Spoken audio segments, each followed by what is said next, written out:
Ciao a tutti e benvenuti sul canale. Oggi analizzeremo il perché, a corde appena sostituite, la nostra chitarra sembra suonare peggio.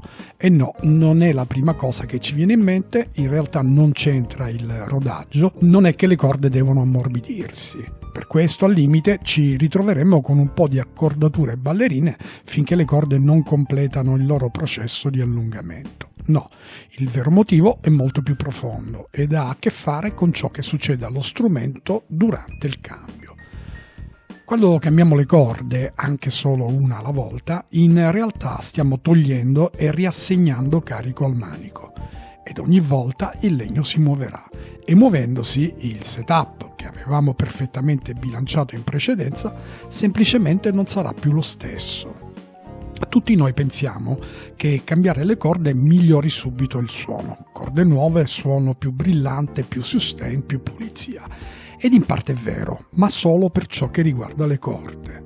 Per la chitarra invece si è trattato di un piccolo trauma, perché nel momento stesso in cui scarichiamo la tensione anche di una sola corda, staremo togliendo chilogrammi di forza al manico. E lui reagirà perché è vivo, elastico e soprattutto non perfettamente reversibile. Una muta standard da 10,46 genera intorno ai 50 kg di tensione totale.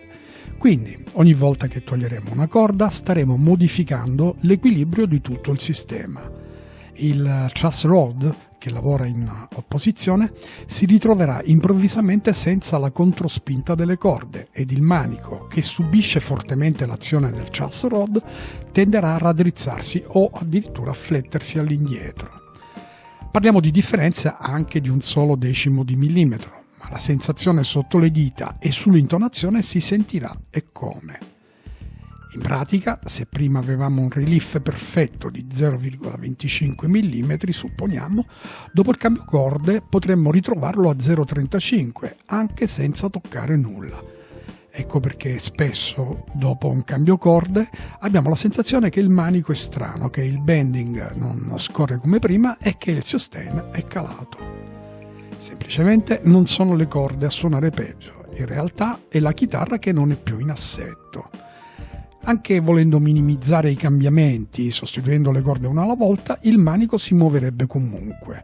Pochi secondi senza carico basteranno a far perdere l'equilibrio che aveva sotto la vecchia muta. Perché il legno, ricordiamolo, non è una molla perfetta, a memoria, reagisce con lentezza e non sempre torna esattamente com'era. Quando poi rimontiamo una nuova corda, anche se identica alla precedente, la spinta esercitata sul manico incontrerà una situazione diversa, così che il manico si assisterà in un nuovo equilibrio, leggermente diverso dal precedente. Chiaramente non sarà immediatamente percepibile, ma sarà sufficiente per alterare action, intonazione e risposta al tocco. E togliendo invece tutte le corde insieme, avremmo appena rilasciato chili all'improvviso. Il manico si muoverebbe molto di più e potrebbe non tornare più esattamente dove era.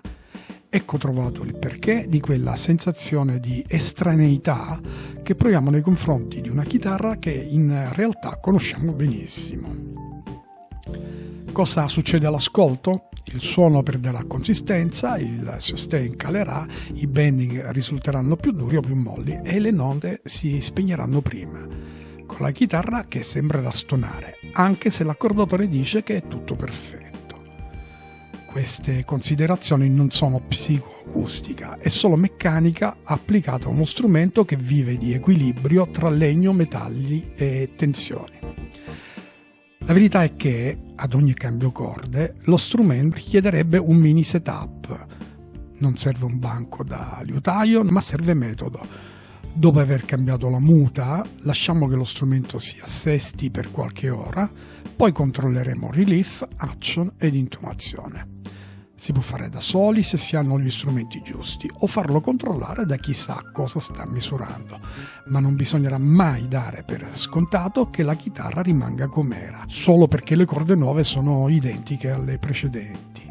Quindi, la prossima volta che cambieremo le corde e percepiremo una chitarra diversa, sapremo già che non si tratta delle corde, è lo strumento che ci sta dicendo che ha bisogno di ritrovare l'equilibrio. E se vogliamo davvero capire quanto cambia, nel prossimo video misureremo tutto con strumenti reali fino all'ultimo decimo di millimetro. Per adesso vi saluto e se non l'avete già fatto vi ricordo che iscriversi al canale è un bel modo per dimostrare apprezzamento per il lavoro fatto finora. Grazie ancora e a presto. Ciao!